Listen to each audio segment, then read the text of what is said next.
ამ ვიდეოში კუალა-ლუმპურის კიდევ ერთი საოცარი ადგილის ზღვის ქალღმერთის ტაძრის შესახებ მინდა მოგიყვეთ.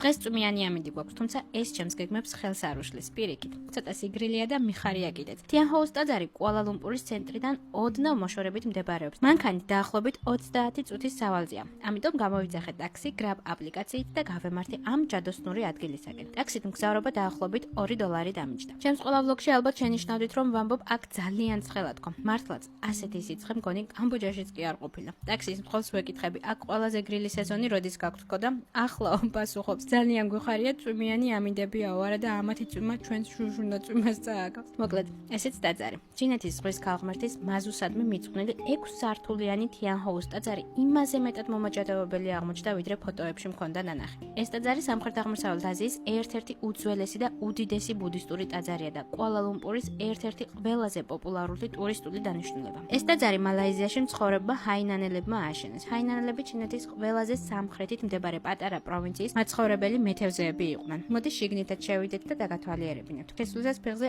აუცილებლად უნდა გაიხადოთ. ტაძარის შიგნიდანაც ისეთივე შთამბეჭდავია, როგორც გარედან. მის ცენტრში მაზუს, იგივე თიანჰოუს ზღვის ქალღმერთის დიდი ქანდაკებაა მოთავსებული. ასევე მინდა აღვნიშნო მისი ჭერი, რომელიც არის ულამაზესი და საოცრად რთული ორნამენტებით და ტექნიკით შესრულებული. აქ ასევე არის განათებული სვეტები, რომელშიც ათასობით განათებულ უჯრაში მინი ბუდაა მოთავსებული. თიანჰოუს ტაძარში თქვენი ბედის წინასწარმეტყველებად შეგიძლიათ. დარბაზში ხვდებით 2 კაუციმის ორაკულებს, რომლის დახმარებითაც შეგიძლიათ თქვენი ბედის წინასწარმეტყველება. აი ამ ჯოხებს აურავთ, შემდეგ ყველას ერთად ასწევთ ზემოთ და გაუშვებთ ხელთ. ყველაზე ზემოთ რომელი ჯოხიც დარჩება, ის უნდა აირჩიოთ. ჯოხზე კი ნომრებია დაწერილი. თქვენი ნომრის შესაბამის უჯრაში დევს თქვენი წინასწარმეტყველებაც. საინტერესოა არა? თიანჰოუს ტაძარი მსოფლიოში ერთ-ერთ ყველაზე ლამაზ ტაძრად მიიჩნევა. აი ბავშვობაში ანიმაციებში რომ ვუყურებდი ხოლმე, ზუსტად იმ გარემოში აღმოჩნდი. იდეალური ადგილია ასევე ფოტოების გადასაღებადაც. ტაძარი აერთიანებს ბუდიზმის, ტაოიზმის და კონფუციზმის ელემენტებს. ტაძრის დიდი თეთრი აივანი ცალკე სანახაობაა, თავისი წითელი სვეტებითა და სახურავებით, საიდანაც მოზაიკის დრაკონები და ფენიქსები დაყურებენ ზემოდან და გრძნობ, რომ რაღაც ჯადოსნურობის ნაწილი ხდები შენც.